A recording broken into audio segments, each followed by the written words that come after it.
اعوذ باللہ من الشیطان الرجیم بسم اللہ الرحمن الرحیم. میرے عزیز بھائیوں اور بہنوں، سلام و رحمت.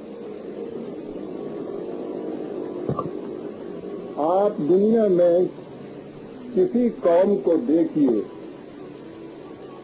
اس نے سال میں کچھ دن ایسے رکھے ہوں گے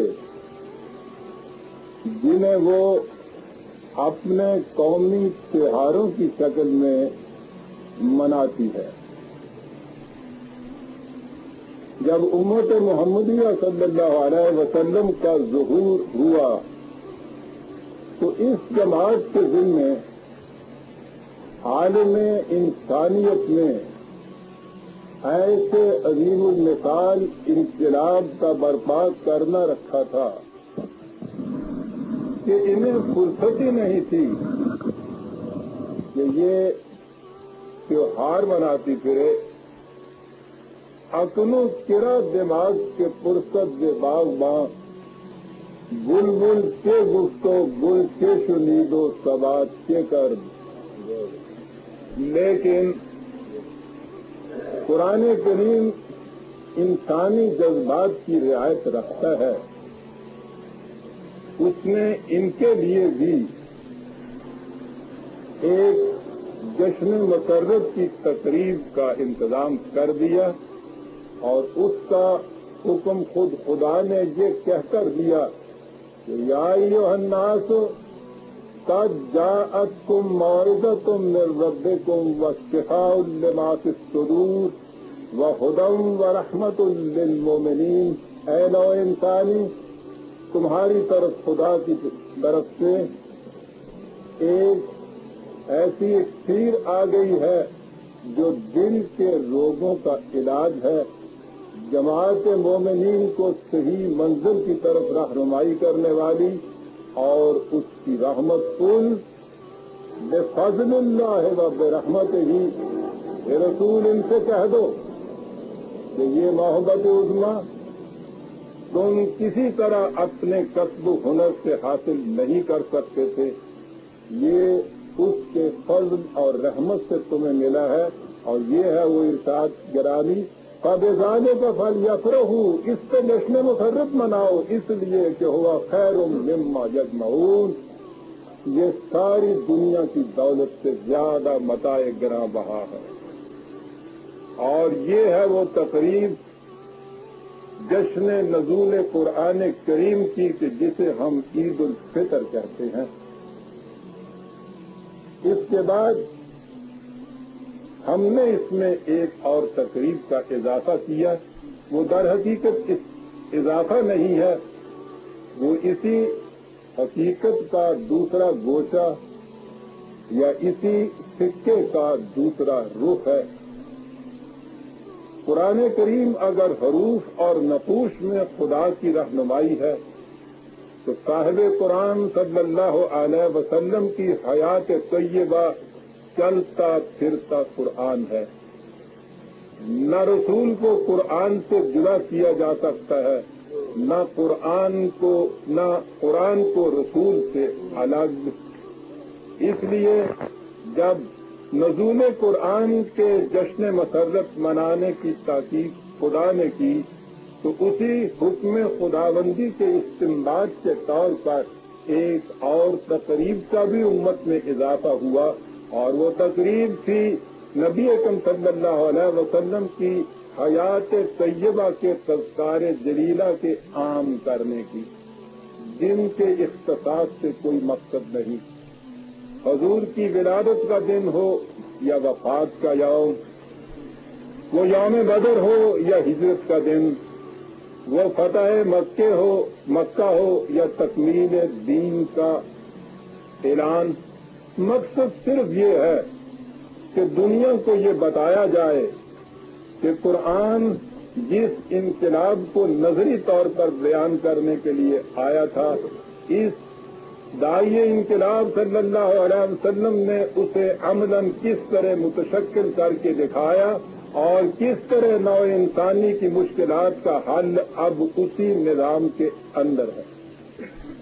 یہ ہے وہ تقریب جس کے لیے ہم آج جمع ہوئے، اور عزیزان مان اسے حسن اتفاق سمجھیے یا نظام فطرت کے عظیم پروگرام کی ایک کڑی کہ حضور نبی اکرم صلی اللہ علیہ وسلم کا ظہور قدسی جس مہینے یا موسم میں ہوا، یعنی الربیع الاول، اس سے عربوں کے ہاں موسم بہار کا آغاز ہوتا ہے، یعنی اس موسم کا آغاز جس میں ہر شاخ خزاں دیدہ سے عروس زندگی اکثر نو تبسم ریز اور کہکہ بہار ہوتی ہے، اور زمین مردہ کو حیات تازہ کی رنگینیوں اور رعنائیوں سے نوازا جاتا ہے۔ چمن رشد و ہدایت کے اس گل سرسبز علیہ التحیۃ والسلام کی نمود در حقیقت عالم انسانیت کے لیے بہار تازہ کی نوید جاں فضا اور حیات نو کی نشید دل نواز تھی، جس کی حسین و شاداب یاد سے اپنے قلب و دماغ کو جنت برآمہ بنانے کے لیے آج ہم یہاں جمع ہوئے ہیں۔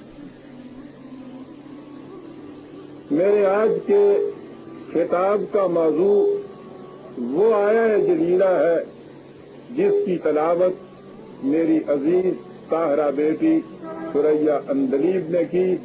هو الذی ارسل رسولہ بالہدی ودین الحق لیظہرہ علی الدین کلہ، اور دوسری جگہ ہے ولو کرہ المشرکون، بڑی عظیم انقلاب آفرین آئے۔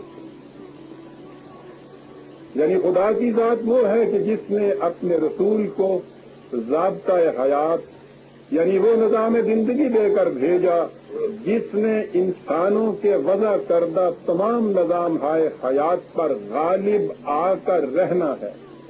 ہاں یہ بات ان لوگوں پر کتنی ہی گراں کیوں نہ گزرے جو خدائے واحد کے مبنی پر حقیقت نظام کو خالصتاً قبول کرنے کے بجائے مختلف نظاموں میں پیوند سازی سے حق اور باطل میں مفاہمت یا کمپرومائز کے خواہاں ہوتے ہیں۔ مشرک اسی کو کہا جاتا ہے جو کمپرومائز کرنا چاہتا ہے۔ عزیزان مان، جیسا کہ آپ کو معلوم ہے، قرآنی اصطلاح میں دین سے مراد ہے ایک نظام زندگی یا ضابطہ قوانین۔ اس آیہ عظیمہ میں اعلان یہ کیا گیا ہے کہ جو نظام زندگی نبی اکرم صلی اللہ علیہ وسلم کی وساطت سے دنیا کو دیا گیا وہ دنیا کے تمام نظاموں پر غالب آ کر رہے گا۔ ایک تو نظام ہی کو لیجئے کہ نظام میں زندگی کا کوئی ایک گوشہ نہیں آتا، زندگی کے تمام گوشے اور شعبے سمٹ کر نظام کے اندر آتے ہیں، اور جب یہ کہا جائے تمام نظام ہائے عالم، تو پھر اس میں دنیا میں جہاں کہیں جس قوم نے جس انسان نے کوئی نظام وضع کیا ہو وہ نظام اس شک میں آ جائے گا، اس پر بھی غالب ہو کے رہنا ہے۔ اور چونکہ نبی اکرم صلی اللہ علیہ وسلم کی رسالت قیامت تک کے لیے جاری و ساری رہنے والی ہے، اس لیے جو نظام انسانوں کے خود ساختہ نبی اکرم صلی اللہ علیہ وسلم کے زمانے میں تھے ان پر بھی اس نظام نے غالب آنا تھا، اور قیامت تک جتنے نظام حیات انسانوں نے وضع کرنے ہیں اور انہوں نے ناکام ثابت ہونا ہے، اس نظام نے ان پر بھی غالب ہو کر رہنا ہے۔ عزیزان مان، کتنا جرأت طلب اور ہمت آزما ہے یہ اعلان جو اس میں کیا گیا ہے، کسی ایک نظام زندگی پر غالب نہیں آنا۔ زمان اور مکان کی حدود سے معاذ رہا، ہر زمانے میں ہر نظام حیات کے اوپر غالب آ کر رہنا ہے۔ اس نظام نے جو نبی اکرم صلی اللہ علیہ وسلم نے دیا ہے بہت بڑا انقلابی اعلان ہے۔ عزیزان مان، اور ہمارا یہ فریضہ ہے کہ جو اس پر ایمان رکھتے ہیں کہ ہم دنیا کو بتائیں، تاریخی شواہد سے یہ ثابت کریں کہ کس طرح یہ نظام نبی اکرم صلی اللہ علیہ وسلم کے عہد مبارک میں اس زمانے کے تمام نظام حیات پر غالب آ کر رہا، اور اس کے بعد آج تک انسانوں نے جتنے نظام بنائے ہیں عملی طور پر وہ کیسے ناکام رہے، اور اس کی بجائے انسانیت نے جب بھی سکھ کا ساتھ دیا تو وہ وہی نظام تھا کہ جس کی داغ میں محمد رسول اللہ صلی اللہ علیہ وسلم کے مقدس ہاتھوں میں پڑی تھی۔ بہت بڑا فریضہ ہے امت محمدیہ کے اوپر جو عائد ہوتا ہے، یہ اس کا کام ہے کہ یہ دنیا کو بتائے۔ ظاہر ہے کہ اس نظام کے متنوع گوشے ہیں، اور میں اس ایک صحبت میں تو یہ کر نہیں سکتا کہ میں ایک ایک گوشے کو لے کر یہ بتاؤں، تاریخی شواہد سے اس کا ثبوت بہم پہنچاؤں کہ کس طرح سے یہ نظام دنیا کے ہر نظام پر غالب آ کر رہا ہے، غالب آ رہا ہے، غالب آ کر رہے گا۔ میں اس مختصر سے وقت میں اس کا صرف ایک گوشہ آپ کے سامنے لاؤں گا، اور یہ وہ گوشہ ہے جسے تاریخ انسانیت میں بڑی اہمیت دی جا رہی ہے۔ یہ ایک تاریخی حقیقت ہے، اور قرآن کریم اس کی شہادت دیتا ہے کہ نبی اکرم صلی اللہ علیہ وسلم نے جب اپنا پیغام پیش کیا تو قریش کی طرف سے اس کی سخت مخالفت ہوئی، ایسی مخالفت کہ جب یہ بظاہر بے سر و سامان سی جماعت مکے کو چھوڑ کر 300 میل کے فاصلے پہ دور ہجرت کر کے مدینے چلی گئی تو انہوں نے وہاں بھی ان کا پیچھا نہ چھوڑا۔ پھر یہی نہیں کیا کہ کوئی ایک آدھ حملہ کیا ہو، شکست کھا کر اس مخالفت کو چھوڑ دیا ہو، اس وقت تک پے در پے حملے کرتے رہے، شکستیں کھاتے رہے، پھر بار بار آتے رہے، آن کے فتح مکہ میں ان کی ریڑھ کی ہڈی آخری مرتبہ نہیں ٹوٹ گئی۔ غور طلب بات ہے کہ قریش اس پیغام کی اتنی مخالفت کیوں کر رہے تھے؟ ان کے ہاں یہودی بھی بستے تھے، ان کے ہاں نصرانی بھی موجود تھے، ان کے ہاں مجوس بھی موجود تھے، وہاں وہ حنیف بھی موجود تھے جو ایک خدائے واحد کی پرستش کرتے تھے۔ بات اگر پوجا پاٹ اور پرستش کی ہوتی تو یہ سوچنے کا مقام ہے کہ انہیں تو انہوں نے اجازت دے رکھی تھی، ان سے تو وہ کسی طرح سے مزاحم نہیں ہوتے تھے، کوئی تصادم نہیں تھا۔ یہ ایک نئی آواز جو تھی کہ جو ہمارے نزدیک آج صرف پرستش اور پوجا پاٹ ہی بن کے رہ گئی ہے، قریش نے اس کی مخالفت کیوں کی؟ بڑا غور طلب سوال ہے۔ انہوں نے وہاں کسی یہودی نصرانی مجوسی یا حنیف سے نہیں کہا تھا کہ تم اپنے طریقے پہ پرستش نہ کرو، انہوں نے ان کی اتنی مخالفت کیوں کی؟ اور اس کیوں کا جواب اس میں ملتا ہے کہ اسلام مذہب نہیں، یہ دین ہے۔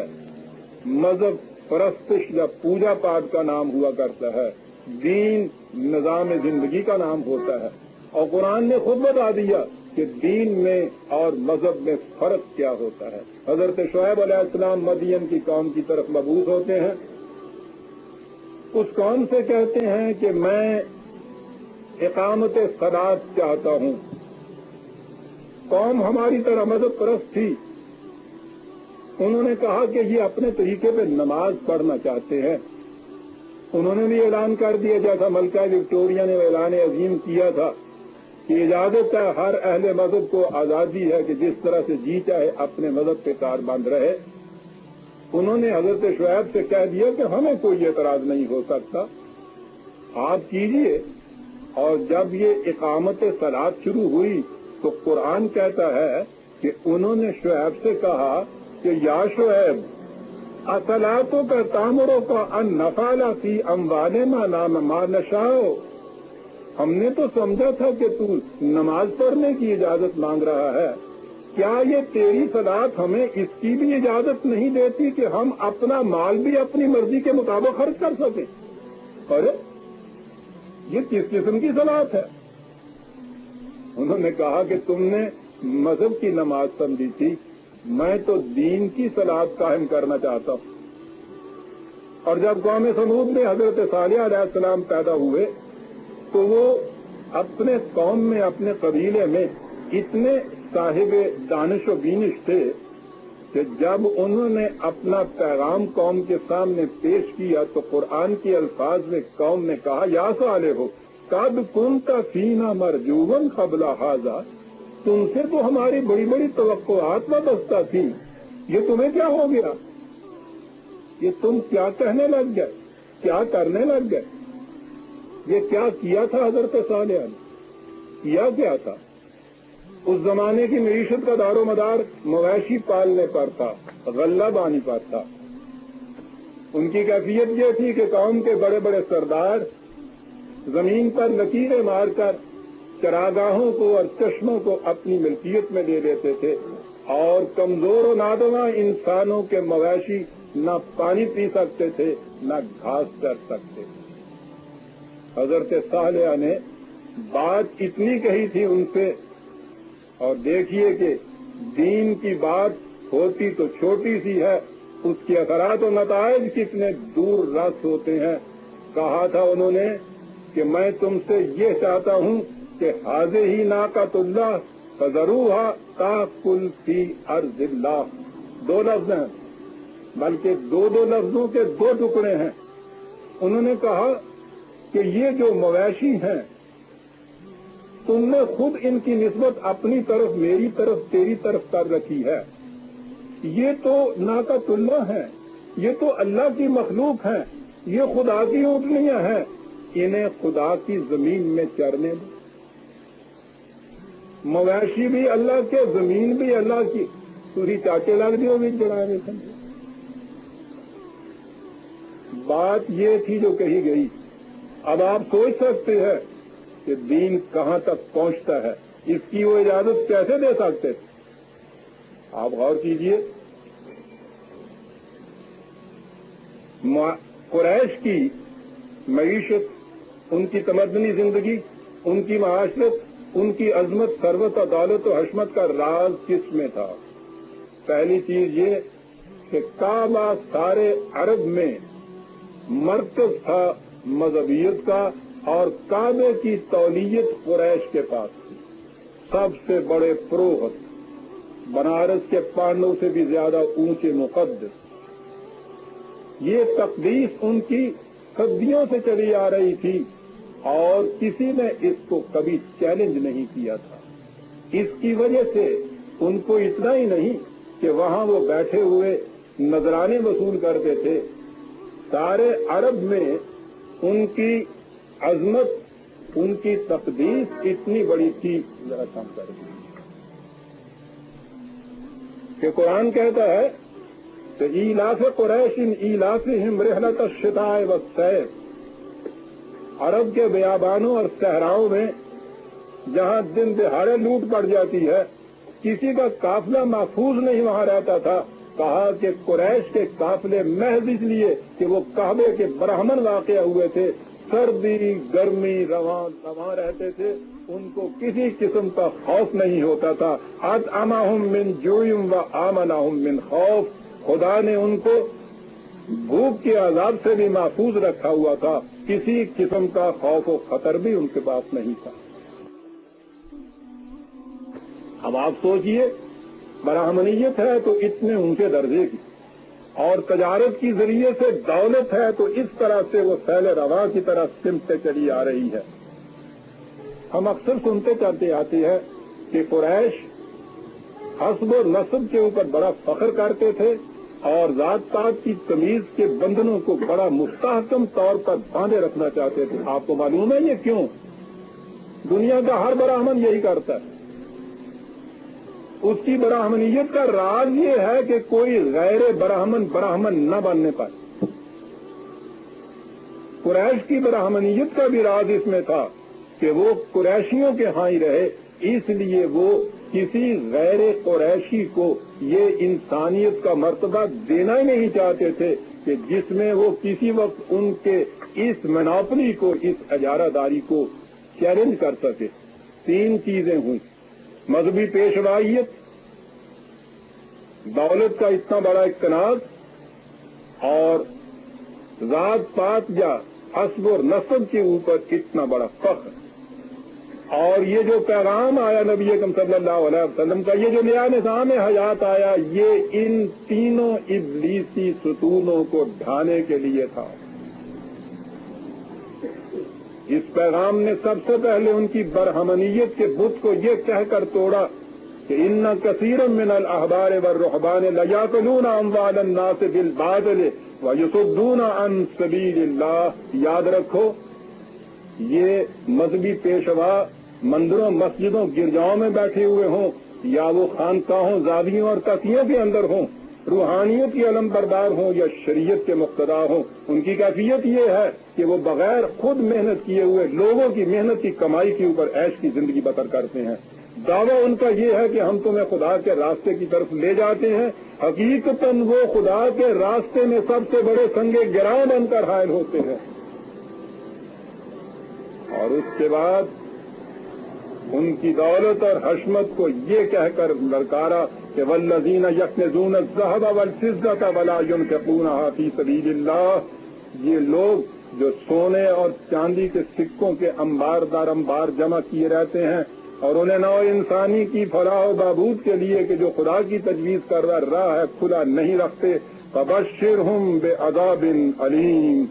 اے رسول، انہیں ایک دردناک تباہی کی بشارت دے دیجیے، سنا دیجیے ان کو کہ کیا انجام ان کا ہونے والا ہے۔ قریش اتنے بڑے جتھے کے مالک، اتنی بڑی دولت کے مالک، سرداری ان کے پاس، برہمنیت ان کے پاس، ایک یتیم بے سر و سامان سا لڑکا، ایک ایسا نوجوان کہ جس کا کوئی ساتھی بھی نہیں ہے، جماعت غریبوں کی، مفلسوں کی، ناداروں کی، اس کی طرف سے یہ چیلنج آ رہا ہے۔ انہوں نے کہا کیا کہتے ہو؟ نحن اکثر اموالا و اولادا وما نحن بمعذبین۔ ہمارا جتھا بہت بڑا، ہمارے پاس مال و دولت اتنا زیادہ، اس کے بعد کون ہے جو ہماری طرف انگلی اٹھا بھی آنکھ اٹھا کر بھی دیکھ سکتا ہے؟ جواب دیا گیا نہایت خوبصورت الفاظ میں، لیکن پورے ثبات و استقام وقار کے ساتھ کہ اولم یسیروا فی الارض، ان سے پوچھو کہ کیا یہ ملک میں چلے پھرے نہیں ہیں، فینظروا کیف کان عاقبۃ الذین من قبلہم، کہ یہ دیکھیں اپنی آنکھوں سے کہ اس سے پیشتر جو اس قسم کی قومیں گزر گئی ہیں، گزر چکی ہیں، ان کا انجام کیا ہوا۔ وما كانوا اشد منهم قوة، یہ ان سے زیادہ تو قوت اور مال و دولت میں بڑھ کر نہیں ہیں۔ جب ان کا انجام یہ ہوا باطل کے نظام پہ چلنے کی وجہ سے، وما كان الله ليعجزه من شيء في السماوات والارض انه كان عليما خبيرا۔ یاد رکھو، ان سے کہہ دو کہ اس کائنات کی پستیوں بلندیوں میں کوئی قوت ایسی نہیں ہے جو خدا کے قانون کو شکست دے سکے۔ تمہیں سب سے بڑا ناز کعبے کی تولیت پہ ہے، اور کعبے کا مہاپروہت جو تھا وہ ابو لہب تھا۔ اسی لیے قرآن نے صرف ایک شخص کا نام لے کر یا اس کی کنیت کو پکار کر اس سے کہا ہے کہ تبت یدا ابی لہب و تب، تمہارے سب سے بڑے برہمن کی قوتیں ٹوٹ چکی ہیں اس دور کے اندر۔ اسے ناز تھا اپنی دولت پہ، ما اغنی عنہ مالہ وما کسب، اس کا مال و دولت، اس کا کسب و ہنر، اس کے وہ ناطق جن کے زوروں کے اوپر وہ یہ سب کچھ کرتا چلا آ رہا ہے، اب کسی کام نہیں آ سکتے۔ بار بار کی تحدی کے بعد قریش کچھ سیریس سے ہوئے، آگے پوچھا کہ ذرا یہ بتاؤ بھائی، اس لیے کہ وہ ان کو تو ان کے بھتیجے، کسی کے بھانجے، حضور کی تو یہ پوزیشن تھی، یہ بڑے بوڑھے تھے، کہ یہ بتاؤ کہ تم جو کچھ کہتے ہو سچ مچ ایسا ہی ہے یا یوں ہی مذاق کر رہے ہو؟ آپ نے کہا کہ میں نے تم سے کبھی مذاق کیا ہے؟ میں نے کبھی تم سے کبھی کوئی غلط بات کہی ہے؟ یہ جو تم پوچھتے ہو کہ یہ ہو کر رہے گا یا نہیں، قرآن کے الفاظ عزیزان ایمان، جی ہاں ہو کر رہے گا، وربی میرا خدا اس پہ شاہد ہے، انہ لحق، یہ ایک حقیقت ثابتہ ہے، نہیں میرے تخیل کی یا خیالاتی، وما انتم بمعجزین، اتنی بڑی حقیقت کہ تم اسے عاجز نہیں کر سکو۔ مکہ کی گلیوں میں چلنے والا ایک بے بس بے کس کا انسان، مٹھی بھر آج انسان ساتھ جن کے پاس کچھ نہیں ہے، اتنی بڑی قوم کو چیلنج دے رہا ہے کہ یہ ہو کر رہے گا، تم اسے شکست دے نہیں سکتے۔ انہوں نے کہا کہ پھر بچے گا کون؟ کہا کہ من لا یجیب داعی اللہ فلیس بمعجز فی الارض، جو بھی اس شخص کو جو خدا کے راستے کی طرف تمہیں دعوت دے رہا ہے اس کی آواز پہ لبیک نہیں کہے گا، ہر شخص تباہ ہو کے رہ جائے گا۔ عزیزان ایمان، آپ دیکھتے ہیں کہ وہ جو دعویٰ کیا گیا تھا کہ یہ نظام ہر نظام حیات کے اوپر غالب آ کر رہے گا، کس طرح سے ایک ایک قدم کے اوپر اس دعوے کو دہرایا جا رہا ہے۔ کیوں دہرایا جا رہا ہے؟ کہا یہ کہ اس دنیا میں قوموں کی، افراد کی، مال و دولت کی، اسلحہ کی یہ لڑائی نہیں ہوا کرتی، لڑائی ہوا کرتی ہے آئیڈیالوجی کی، تصادم ہوا کرتا ہے نظریات حیات میں۔ جس نظریہ زندگی میں زندہ رہنے کی قوت نہیں ہوتی، وہ عارضی طور پر اس قسم کے متاع اور ساز و سامان اکٹھے کر کے کچھ دن کے لیے تو وہ کھڑا ہو سکتا ہے، جب بھی حق اس کے مقابل میں آئے گا وہ کبھی اس کے مقابل میں ٹھہر نہیں سکتا۔ یہ تمہارا نظام زندگی جس میں تمہاری کیفیت یہ ہے کہ جمع مالم و عددہ، مال اکٹھا کرتے ہو اور پھر روز جا کر بینک بیلنسز کو اپنے چیک کرتے ہو، یحسب ان مالہ اخلدہ، تم سمجھتے ہو کہ مال تمہیں حیات جاوید عطا کر دے گا، مال اور قوت حیات جاوید عطا نہیں کر سکتا۔ کلا، عزیزان ایمان، عربی جاننے والے جانتے ہیں یہ کلا کہاں آیا کرتا قرآن کا۔ کلا لینبذن فی الحطمہ، یہ مال و دولت تو آنے والے انقلاب کی جہنم کی آگ میں ڈال کے ٹکڑے ٹکڑے کر دیا جائے گا، اس سے تم بچ نہیں سکتے۔ قریش کو یہ وارننگ دی جا رہی تھی، بار بار یہ وارننگ دی جا رہی تھی، ان سے کہا جا رہا تھا کہ یاد رکھو تدبر کی فسوس کاری سے قائم رہ نہیں سکتا، جہاں میں جس تمدن کی بنا سرمایہ داری ہے یہ قائم نہیں رہ سکتا۔ جناب،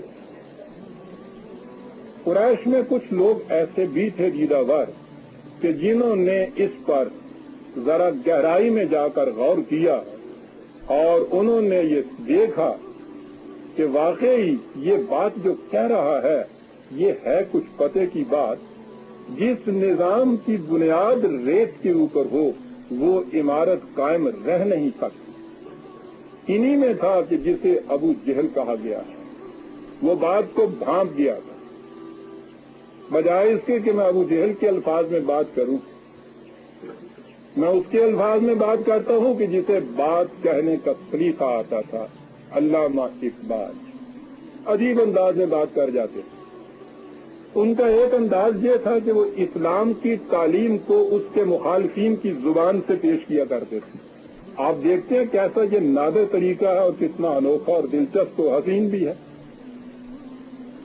مخالف تنقید پہ تنقید کیے جا رہا ہے نظام اسلام کی ایک ایک شک پر، اور وہی شک اصل اسلام ہے حقیقت میں۔ یہاں تو میں ابو جہل کی بات کر رہا تھا، ضمناً ذہن میں آ گیا ارمغان حجاز کی ابلیس کی مجلس شورا۔ قرآن کے اس نظام کا ابلیس سے بڑھ کر مخالف کون سا ہو؟ ابلیس کھڑے ہو کر تنقید کر رہا ہے، دنیا سے کہہ رہا ہے کہ دیکھا ہے تم نے یہ نظام، ذرا سوچو تو صحیح ہے کیا؟ الحذر، آئین پیغمبر سے 100 بار الحذر۔ عزیزان ایمان، آپ غور کیجئے گا، ابلیس کی زبان سے بات کہی جا رہی ہے، اسلام کے حقیقی خد و خال کو پیش کیا جا رہا ہے۔ الحذر، آئین پیغمبر سے 100 بار الحذر، حافظ ناموس زن، مرد آزما مرد آفری، موت کا پیغام ہر نوع غلامی کے لیے۔ اسے تو تعجب آ رہا تھا کہ سوچا ہے یہ نظام دنیا میں چلنے کا ہے، موت کا پیغام ہر نوع غلامی کے لیے، نئے کوئی فغفور و خاکاں، نئے فقیر رخنشین، کرتا ہے دولت کو ہر آلودگی سے پاک صاف۔ لو قیامت آ جائے، انداز دیکھا آپ نے؟ ابلیس کہہ رہا ہے کرتا ہے دولت کو ہر آلودگی سے پاک و صاف، منعموں کو مال و دولت کا بناتا ہے امین، اور اس سے بڑھ کر اور کیا فکر و عمل کا انقلاب، اس سے بڑھ کر اور کیا فکر و عمل کا انقلاب، بادشاہوں کی نہیں اللہ کی ہے یہ زمین۔ دیکھیے یہ کیا کہہ رہا ہے ابلیس۔ آپ نے دیکھا کہ سارا اسلام کس طرح سے ابلیس کی زبان سے کہلوا کے سامنے پیش کر دیا، اور یہی انداز انہوں نے نبی اکرم صلی اللہ علیہ وسلم کے اس پیغام کے متعلق اختیار کیا۔ جاوید نامے میں ابو جہل کو سامنے لاتے ہیں، کعبے میں پہنچتا ہے، کعبے کے غلاف کو تھامتا ہے، اپنے معبودوں سے فریاد کرتا ہے، چیخ کر پکار کر رو کر آہو فغاں سے کہتا ہے سینہ ماں از محمد داغ داغ، یہ کیا پیدا ہو گیا، سارا سینہ اس سے داغ داغ ہو گیا ہے۔ از دمے او کعبہ را گل شد چراغ، یہ کیا پیدا ہوا، یہ تو کعبے کے دیے بجھانے کے لیے آ گیا، تمہارے جلائے ہوئے دیے تو بجھائے گا ہی۔ از ہرا کے کیسر و کسرا سرور، پتہ ہے کہتا کیا ہے، مٹھی بھر جماعت، ایک پیسہ پاس نہیں، کہہ رہا ہے کہ کیسر و کسرا تباہ ہو رہے ہیں میرے ہاتھوں سے۔ اور سنیے انداز، نوجوانہ راز دستے مارو بود، اس قسم کا پروپیگنڈا کر کے نوجوانوں کو ہمارے ہاتھ سے لے چلا جا رہا ہے۔ ساحرو، کیا شعر ہے، ساحرو اندر کلام ساحری، کیا کرے، میں تو اس لیے آیا ہوں کہ ہمارے بس کی بات نہیں رہی، جادوگر ہے، اس کے کلام میں جادوگری ہے۔ اور کیا جادوگری ہے، دو حرف لا الہ خود کافری، اس سے بڑا کفر کیا ہے، لا الہ، کوئی معبود نہیں، کوئی حاکم نہیں، کوئی صاحب طاقت نہیں، کوئی صاحب اختیار نہیں، اس سے بڑا کفر کیا ہو سکتا ہے صاحب؟ کیا بات، اس سے بڑا اسلام کیا ہو سکتا ہے، یوں کہیے نا، کیا انداز ہے بات کہنے کی۔ اور اس تمہید کے بعد اس نے بتایا کہ اس کا پیغام کیا ہے۔ عزیزان ایمان غور سے سنیے، کہا اس کا پیغام یہ ہے، مذہب او قاطع ملک کو نسب، نہ وطنیت باقی رہتی ہے نہ نسب باقی رہتا ہے۔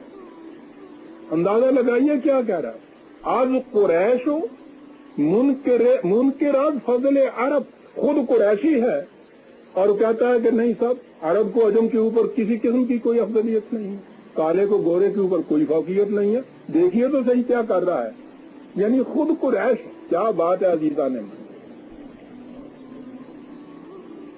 اگر کوئی شودر اٹھ کے یہ بات کہے کہ ذات پات کی تمیز غلط ہے تو کہا جائے گا کہ اپنے مقام کو بلند کرنے کے لیے کہہ رہا ہے۔ اگر کوئی براہمن، اور وہ سب سے بڑا براہمن، اٹھ کے یاد کہے کہ نہیں تمام انسان یکساں ہوتے ہیں، اس کے متعلق بات کہی جائے گی کہ بات سچی کہتا ہے۔ از قریش منکر از فضل عرب، در نگاہ او یکے بالا و پس، با غلام خیش بر یک خان شست، قیامت آ گئی، اپنے غلام کو اپنے ساتھ بٹھاتا ہے کھانے کے اوپر، ایک دسترخوان پہ کھانا کھاتے ہیں۔ وہ ہمارے معبودو سنو کیا قیامت برپا ہو رہی ہے یہاں، اہرماں با اسوداں آمیخ پند، آب روئے دودھ مانے ریخ تند، انہیں تو خاندان دا بیڑا گرک کر کے رکھ دیتا ہے۔ اتنے بڑے خاندان کا ہاشمی و مطلبی قریشی، کیفیت اس کی یہ ہے کہ یہ روم کا صہیب اور سلمان فارس کا اور بلال حبش کا اور ان کو ساتھ بٹھا کے ایک ہی جگہ کھانا کھاتا ہے، سیدنا بلال کہہ کے پکار رہا ہے، اس نے تو تباہ کر کے رکھ دیا، او معبودو اٹھو تم اس کو تباہ کرنے کے لیے، کیا انداز ہے۔ اور آگے ایک شعر عزیزان من جس کی تشریح میں آگے چلوں گا اور کچھ وقت کے بعد وہ بات سمجھ میں آئے گی میں کیا کہہ گیا ہوں، اور وہی نقطہ ماسکہ ہے آج کے میرے اس خطاب کا۔ اس کہتا ہے ای مساوات، ای مواخات، آجمی، یہ جو سبق دے رہا ہے ایکویلٹی کا، مساوات کا، بردرہڈ کا، کامن چیزیں ہونے کا، اشتراک کا، سب چیزیں استعمال کی ہیں، یہ جو کچھ کہہ رہا ہے یہ یہاں کی بات نہیں ہے، ایران کی بات ہے۔ ایران میں نبی اکرم صلی اللہ علیہ وسلم کی بعثت سے کچھ ہی وقت پہلے، میں ابھی اس کی تشریح بیان کروں گا، مزدکیت کی ایک تحریک اٹھی تھی جو اس دور کی کمیونزم کہلاتی۔ ابو جہل کہتا ہے ای مساوات، ای مفاقات، مواخات آجمیز، سلمان پارسی، فارس کے رہنے والے رسول اللہ کے صحابی سے کہتا ہے خوب میدانم کے سلما مزدکیز، ہاں وہاں سے یہ کمیونزم سیکھ کے آیا ہے اور آج محمد کو بتا رہا ہے اور یہ پرچار کر رہا ہے، تباہ ہو گئے ہم سب، لٹ گئے۔ تو اور فرمایا آپ نے عزیزان من، پیغام یہ کیا تھا؟ یہ نقطہ جیسا میں نے عرض کیا ہے تھوڑی سی تفصیل چاہتا ہے کہ یہ مزدکی تحریک رسول اللہ کی بعثت سے عین تھوڑا پہلا ایران کے اندر کیوں اس کی نمود ہوئی، اور کیوں اس کے بعد یہ انقلاب محمدی آیا کہ جو کام مزدکیت نہیں کر سکی تھی وہ کام اس انقلاب نے آ کے کیا۔ علامہ اقبال اپنے خطبات میں ایک جگہ لکھتے ہیں، ارباب علم کے لیے انہی کے الفاظ دہرا دوں کہ بات انہی کے الفاظ میں حقیقت میں سمٹی ہوئی ہے، ترجمے میں تو جیسے خوشبو کی تلاش میں آپ پھول کی پتی کو مسل دیتے ہیں اس طرح سے الفاظ مسلے جاتے ہیں۔ انہوں نے کہا ہے The world life intuitively sees its own needs and at critical moments defines its own direction. This is what in the language of religion we call prophetic revelation.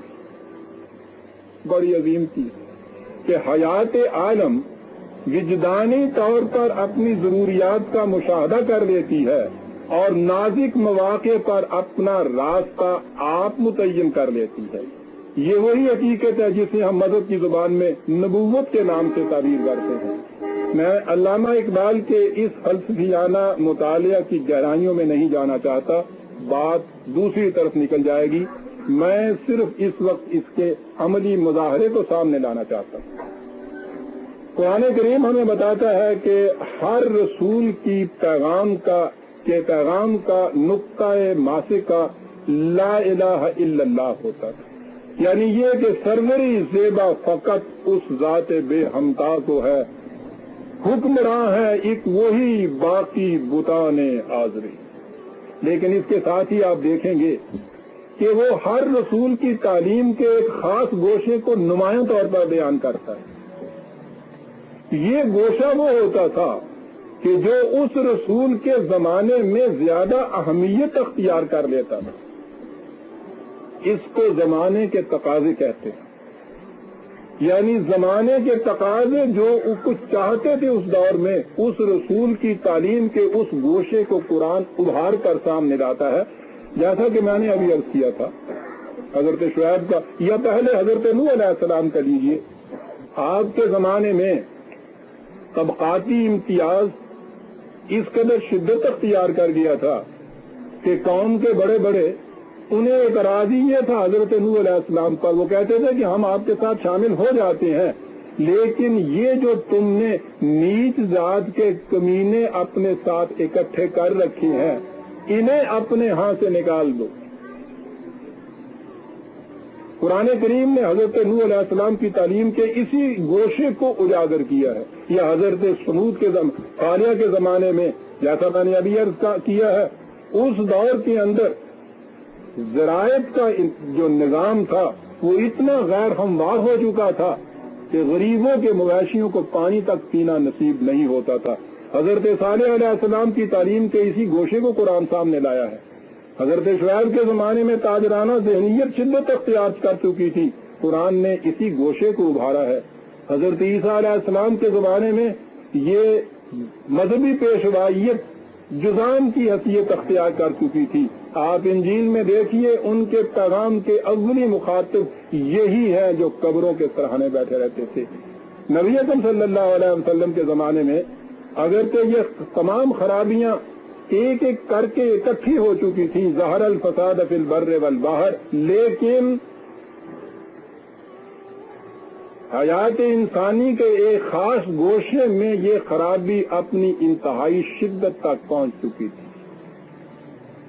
Shah Wali اللہ محدث دہلوی رحمۃ اللہ علیہ اپنی کتاب تفہیمات الہیہ میں لکھتے ہیں کہ چونکہ حضرت ابراہیم کے عہد میں دنیا توحید کو فراموش کر چکی تھی، اس لیے اس زمانے میں توحید کی اشاعت اور طہارت، صلاۃ و زکوٰۃ اور حج اور روزہ اور ذکر کی عبادتیں جاری کرنے کے احکام نازل ہوئے، مگر چونکہ ہمارے نبی اکرم صلی اللہ علیہ وسلم کے زمانے میں اقوام کے اندر معاشی اور معاشرتی فسادات پیدا ہو چکے تھے اور ان کی اقتصادی زندگی سخت خراب ہو چکی تھی، اس لیے حضور کو ان خرابیوں کے استیصال کے لیے مبعوث فرمایا اور آپ کے ہاتھوں رومی اور ایرانی ملوکیتوں کو برباد کرایا جو ان ناہمواریوں کا سرچشمہ تھی۔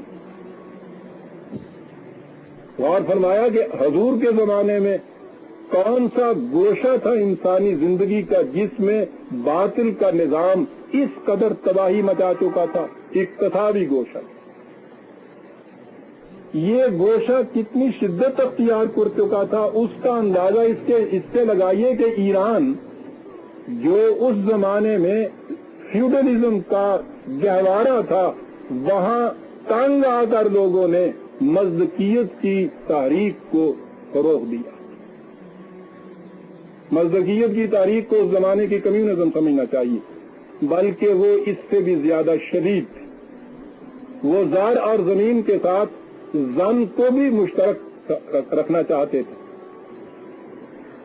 جو تحریک بھی رد عمل کے طور پر اٹھے گی وہ ہمیشہ ایکسٹریم پہ جائے گی، یہ افراط و تفریط کا گہوارہ ہوتی ہے۔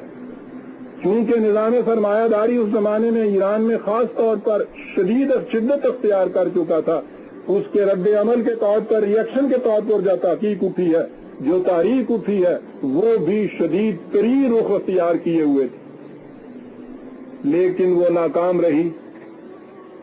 اور اس کے بعد نبی اکرم صلی اللہ علیہ وسلم کا ظہور قدسی ہوا اور آپ نے اسی تحریک کو جو اپنی شدت کی وجہ سے ناکام ہو رہی تھی اعتدال کے اوپر لائے۔ آپ نے ایران کے کسرا کو جو خط لکھا اس میں یہی چیز لکھی تھی، انہوں نے روما کے قیصر کو جو خط لکھا اس میں بھی یہی کچھ لکھا تھا کہ اگر تم لوگوں نے اس نظام کو قبول نہ کیا جو میں انسانیت کی فلاح و بہبود کے لیے لایا ہوں، تو یاد رکھو تمہارے ہاں کے کاشتکاروں پہ جس قدر ظلم ہو رہا ہے اس کی ذمہ داری تمہارے سر پر ہوگی۔ 4 فکروں کا یہ خط ہے عزیزان مان، لفظ اتنے ہی ہیں اس کے اندر کہ اگر تم نے اس سے ابا کیا فَإِنْ أَبَيْتَ فَعَلَيْكَ اسم الْيَرِثِينَ وَاسْمُ الْمَجُوسِ۔ یہ پیغام جب ہرکل کے پاس پہنچا ہے، قیصر کے پاس، تو اتفاق سے وہاں ابو سفیان موجود تھا۔ اس نے ابو سفیان سے کچھ تفاصیل پوچھی آپ کی۔ ان تفاصیل کو سننے کے بعد اس نے یہ کہا کہ إِن يَكُ مَا تَقُولُ حَقًّا فَإِنَّهُ نَبِيٌّ وَلَيَبْلُغَنَّ مُلْكَهُ مَا تَحْتَ قَدَمِهِ۔ جو کچھ تم کہتے ہو اگر واقعتاً وہ صحیح ہے تو میں سمجھتا ہوں کہ یہ خدا کا کوئی رسول ہو سکتا ہے، اور جو نظام اس کا تم پیش کر رہے ہو مجھے یہ نظر آ رہا ہے کہ ایک دن وہ میری سلطنت کو بھی ہڑپ کر کے لے جائے گا۔ غور فرمایا آپ نے؟ نظام کی بنیادوں پہ جن کی نگاہیں ہوتی ہیں وہ کتنی دور سے بات کو بھانپ لیتے ہیں۔ یہ الگ بات ہے کہ اس کی آج کندار نفس کہیے، سلطنت کا ذوق کہیے، کوئی اور تقاضے کہیے کہ انہوں نے اس پیغام کو مانا نہیں، لیکن نہ ماننے سے تو یہ پیغام یوں ہی اپنے پیر ڈھانپ کے بیٹھ نہیں جایا کرتا. یہ نظام تو اپنے قوت درونی قوت کے زور کے اوپر اب آگے چلتا ہے، اور آگے یہ چلا، اور اس کے بعد آپ نے دیکھا کہ نہ صرف یہ کہ عرب کی سرزمین سے ہی یہ باطل کا نظام ختم ہوا، کسرا اور کیسر کی مملکتوں سے بھی یہ نظام جو تھا فارغ ہو کے ختم کر دیا گیا. اور یوں محمد رسول اللہ صلی اللہ علیہ وسلم کا لایا ہوا جو پیغام تھا غالب آ کر رہا. لیکن تھوڑے ہی عرصے کے بعد اس پیغام کی حریت آموز تعلیم اور انقلاب آفرین تربیت آہستہ آہستہ کم ہوتی گئی، اور اس کے بعد رفتہ رفتہ یہ نظام بھی دنیا کی نگاہوں سے اوجھل ہو گیا، اور زمانے کی ریگ رواں پر اس کے صرف نقوش قدم باقی رہ گئے. رسول اللہ صلی اللہ علیہ وسلم آخری نبی تھے، اس لیے حضور کے بعد باطل کے نظام کی جگہ صحیح حق کا نظام پیدا کرنے کے لیے نبی تو نہیں آ سکتے. اب اس کے لیے فطرت نے ایک ارتقائی طریق اختیار کیا ہے جسے عقل کا ٹرائل اینڈ ایرر کا طریقہ کہا جاتا ہے.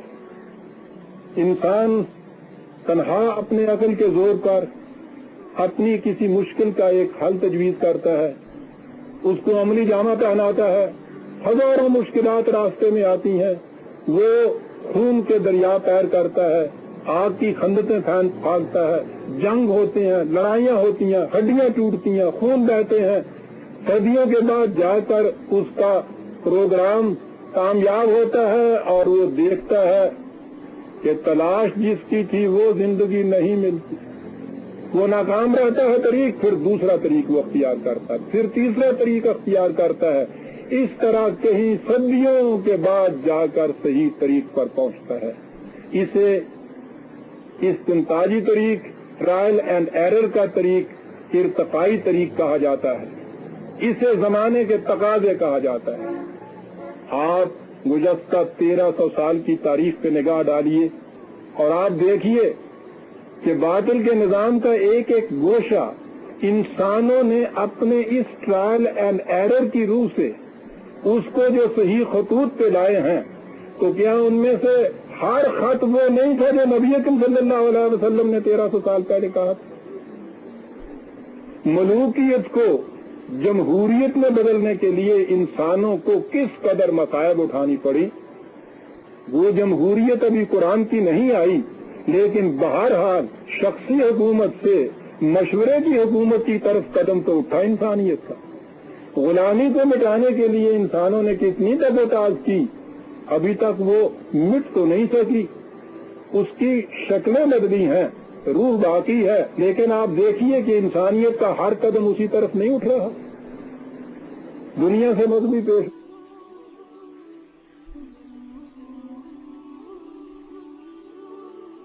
وہ مٹانے کے لیے انسانوں نے کتنی تک و تاز کی، ابھی تک وہ مٹ تو نہیں سکی. اس کی شکلیں بدلی ہیں، روح باقی ہے، لیکن آپ دیکھیے کہ انسانیت کا ہر قدم اسی طرف نہیں اٹھ رہا. دنیا سے مذہبی پیشوائیت کو دور کرنے کے لیے، رنگ اور نسل اور ذات و پات کی تمیز کو دور کرنے کے لیے، اس 1300 سال کے اندر جو کچھ انسانوں نے کیا ہے، کیا ان کی تگ و تاز کا رخ اسی منزل کی طرف نہیں ہے جو متعین کیا تھا نبی اکرم صلی اللہ علیہ وسلم نے 1300 سال بعد؟ اقبال ہی کے حسین ترین الفاظ میں کہ ہر کجا بینی جہان رنگ و بو، ہر کجا بینی جہان رنگ و بو، آنکھ از خاکش برو آرزو. جہاں جہاں بھی تمہیں جہان رنگ و بو نظر آئے، کہ جس کی خاک سے آرزویں اگتی ہوئی تمہیں دکھائی دیں، یاد رکھو یاد نور مصطفیٰ اور بہاس، یا تو نور مصطفیٰ سے اس کی زندگی ہوگی، اور اگر ایسا نہیں ہے یا ہنوز اندر تلاش مصطفیٰ.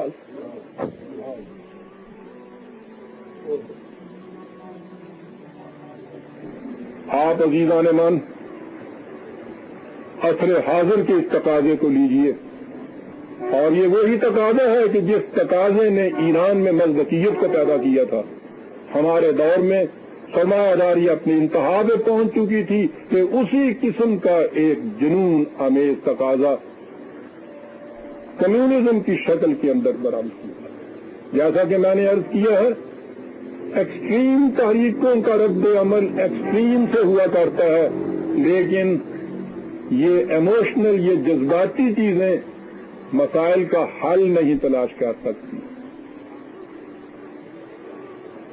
ہتھوڑا اگر پتھر پہ پڑتا ہے تو اس سے آگ کی چنگاریاں تو نکلتی ہیں، پتھر موم نہیں ہو سکتا، اس سے ٹوٹ جائے گا، دوسرا طالب اختیار نہیں کر سکتا۔ اس کے لیے ایک اعتدال کی ضرورت ہوتی۔ روس کا یہ جو فلسفہ تھا، روس کی کمیونزم جو تھی، وہ اسی طرح سے بے بنیاد تھی، ایک اساس محکم اس کو نصیب نہیں ہوئی تھی جیسی ایران کی مزدقیت کو نصیب ہوئی۔ ایران کی مزدقیت کے بعد نبی اکرم صلی اللہ علیہ وسلم نے اپنے ہاں جو انقلاب برپا کیا، آپ دیکھیے گا اس میں مزدقیت کے یہ گوشے تو آ گئے، لیکن اس کا سرسام اور جنون اس کے ساتھ نہیں آیا، اس لیے وہ ناکام رہی، یہ کامیاب ہوا۔ کیا گوشے ہیں یہ؟ نبی اکرم صلی اللہ علیہ وسلم کی مکے کی 13 سالہ زندگی، نظام بھی ابھی قائم نہیں ہوا۔ حضرت ابو موسیٰ اشعری رضی اللہ تعالیٰ عنہ کی وہ روایت، انہوں نے کہا کہ قبیلہ اشر کا یہ انداز تھا کہ جب ان کے ہاں جنگ کی وجہ سے یا کسی اور وجہ سے گھروں میں خوراک کی کمی ہو جاتی تو ہم لوگ اپنے اپنے گھر کا سب کچھ اٹھا کے باہر لا کے مشترک طور پر ایک جگہ رکھ دیتے، اور ہم اس میں سے حصہ پڑتی ہر ایک کھا لیتا۔ عزیزان مان، آپ دیکھتے ہیں کہ اشتراکیت کی پہلی چیز یہ وہاں سے ہوئی۔ حضرت ابو موسیٰ اشعری نے یہ بیان کیا اور نبی اکرم صلی اللہ علیہ وسلم نے فرمایا کہ میں قبیلہ اشر میں سے ہوں۔ دنیا کا پہلا اعتدال پسند اشتراک، یہ وہ چیز تھی جس کے متعلق قرآن نے کہا تھا کہ یسألونک ماذا ينفقون قل العفو، یہ تجھ سے پوچھتے ہیں کہ ہم کتنا کچھ دوسروں کی احتیاج کو پورا کرنے کے لیے دے دیں۔ کہا کہ ان سے کہہ دو کہ جتنا تمہاری اپنی ضرورت سے زائد ہے سارے کا سارا۔ قرآن کا یہ ارشاد تھا، نبی اکرم صلی اللہ علیہ وسلم نے اس پر عمل کیسے کیا؟ حضرت ابو سعید رضی اللہ تعالیٰ عنہ کی روایت ہے کہ ہم رسول اللہ کے ساتھ ایک سفر میں تھے، ایک شخص آیا اور دائیں بائیں دیکھنے لگا۔ آپ نے فرمایا کہ جس کے پاس سواری ضرورت سے زیادہ ہو وہ اس آدمی کو دے دے جس کی اسے ضرورت ہو، جس کے پاس زیادہ راہ زیادہ ہو وہ اسے دے دے جس کے پاس زیادہ راہ نہ ہو۔ اسی طرح آپ نے بہت سی چیزوں کا ذکر فرمایا، حتیٰ کہ ہم نے سمجھ لیا کہ ہم میں سے کسی کو بھی ضرورت سے زائد کوئی چیز رکھنے کا حق حاصل نہیں ہے۔ یہ انقلاب یوں لایا جا رہا تھا۔ آپ نے قریش کو وارننگ دی کہ سنو، بات ایک مثال سے تمہیں سمجھاتا ہوں، اور بڑی گہری بات ہے عزیزان مان جو مثال سے سمجھائی گئی۔ آپ نے فرمایا کہ ایک کشتی تھی، اس میں کچھ لوگ نچلے کے درجے میں بیٹھے ہوئے تھے، کچھ اوپر بیٹھے ہوئے تھے۔ جو نچلے درجے میں تھے ان کے پاس پانی نہیں تھا، وہ پانی لینے کے لیے اوپر گئے، اوپر والوں نے پانی دینے سے انکار کر دیا۔ اب یہ نچلے درجے والے یہ تو ہو نہیں سکے گا کہ وہ پیاس سے مر جائیں، وہ کیا کریں گے؟ وہ کشتی میں چھید کر کے پانی لیں گے، اور کشتی میں جب وہ چھید کریں گے تو پھر نہ اوپر والے بچیں گے اور نہ نیچے والے بچیں گے۔ کیا بات ہے صاحب، یہ ہے پیغمبری تعلیم کا انداز عزیزان مان۔ وہی چیز جو قرآن نے کہی تھی کہ یاد رکھو یہ چیزیں حرام تو ہم نے قرار دی ہیں، لیکن جب کسی پر اضطراری حالت آ جائے تو اس وقت حرام کھانا بھی جائز ہو جایا کرتا ہے۔ اگر اوپر کے طبقے والوں نے انہیں پانی نہ دیا تو پیاسے تو یہ مرنے سے رہے، یہ پھر کشتی میں نیچے چھید کر لیں گے، اور اس کے بعد نہ انجن ضمانت نہ انجینئری. کہا کہ اس تباہی سے بچنے کے لیے ضروری ہے کہ خود پانی دے دو ان کو. کیا بات ہے. مکے میں ایگریکلچر اکانومی نہیں تھی، زرعی نظام نہیں تھا، برآمدیت تھی، تجارت تھی. یہاں تو ان چیزوں سے روکا گیا. مدینے میں پہنچے تو وہاں زراعت بھی تھی اور یہودیوں کے ربا کا کاروبار بھی تھا. ربا کے متعلق تو ایک ہی چیز کہی کہ ربا کا کاروبار خدا اور رسول کے خلاف اعلان جنگ ہے. فقہ کی موشگافیوں میں پہنچ کے تو بات کہیں سے کہیں چلی آتی ہے نا. باتیں یہ ہیں کہ کمرشل انٹرسٹ جائز ہے یا نہیں جائز ہے، سادہ سود جائز ہے یا مرکب سود جو ہے وہ حرام ہے. چلا ہوا ہے. اگر ربا کے معنی پوچھ لیے جاتے تو بات صاف ہو جاتی. یہ نہیں کہ معنی آتے نہیں ہیں. بیان نقطہ توحید آ تو سکتا ہے. تیرے دماغ میں بت خانہ ہو تو کیا کہیے، یہ بت خانہ ہے جو اندر آنے نہیں دیتا. ربا کے معنی ہے اپنی اصل سے کچھ بھی زائد اسے ربا کہا جاتا ہے. کیپیٹل سرمایہ کے اوپر جو کچھ بھی آپ بڑھاتی رہتے ہیں قرآن کی روح سے وہ ربا کہلاتا ہے، اور ربا کا کاروبار قرآن کی روح سے اسلام کے نظام کے خلاف اعلان جنگ ہے. یہودیوں سے یہ کہا. زمین کے کاروبار کے متعلق ایک لفظ وہ حضرت صالح علیہ السلام نے کہا تھا، اللہ کی اونٹنی اللہ کی زمین میں چھوڑ دو. نبی اکرم صلی اللہ علیہ وسلم نے ابو داؤد کی ایک روایت میں آپ نے فرمایا کہ زمین اللہ کی ہے اور بندے بھی اللہ کے ہیں، اس لیے اللہ کی زمین اللہ کے بندوں کے لیے رہنی چاہیے. بات صاف ہو گئی. اور اس کی تفصیل میں ہمیں یہ روایات ملتی ہیں. حضرت ابن ابی نعیم روایت بیان کرتے ہیں حضرت رافع کی کہ انہوں نے ایک زمین پر کاشت کی. اور سے سنیے عزیزان من، ان مسائل کا حل کس طرح سے ملتا ہے جنہیں آج اس طرح سے بحث و نزاع کی کشمکش کا ہیلا بنا رکھا ہے ہم نے. وہ اس کی آبیاری کر رہے تھے کہ حضور ادھر سے گزرے اور پوچھا کہ یہ کھیتی کس کی ہے اور یہ زمین کس کی ہے. رافع نے کہا کہ یہ کھیتی میرے بیج اور میری محنت کا نتیجہ ہے، اس کا ایک حصہ میرا ہوگا اور ایک حصہ فلاں خاندان کا جس کی یہ زمین ہے. حضور نے فرمایا کہ تم دونوں سودی کاروبار کر رہے ہو، لہذا زمین صاحب زمین کو واپس کر دو اور اپنا خرچہ اس سے وصول کر دو. اور اسی فیصلے کی روشنی میں یہ ایک تصریح بھی ہمارے پاس آئی ہے کہ رسول اللہ سے پوچھا گیا کہ زمین کا مالک کاشتکار سے تھوڑا بہت اناج بھی نہیں لے سکتا؟ فرمایا نہیں. پھر سوال کیا گیا کہ اچھا غلہ نہ صحیح بھوسا تو لے سکتا ہے؟ فرمایا بالکل نہیں. لیس للانسان الا ما سعی. انسان صرف اس کا حقدار ہے جس کے لیے وہ خود محنت کرتا ہے. جس کے لیے خود محنت نہیں کی، اناج تو ایک طرف، بھوسا بھی اس کے لیے جائز نہیں ہو سکتا. اور جس مملکت کی بنیاد رکھی اس کے متعلق اعلان فرما دیا جو آپ کے سامنے جلی حروف میں یہ حضور کی روایت موجود ہے کہ جس بستی میں کسی شخص نے اس حال میں صبح کی کہ وہ رات بھر بھوکا رہا، اس بستی سے اللہ تعالیٰ کی نگرانی اور حفاظت کا ذمہ ختم ہو گیا. ساری بستی مملکت میں ایک فرد ایک رات بھی اگر بھوکا سو گیا تو خدا کی حفاظت کا ذمہ اس بستی سے اٹھ گیا.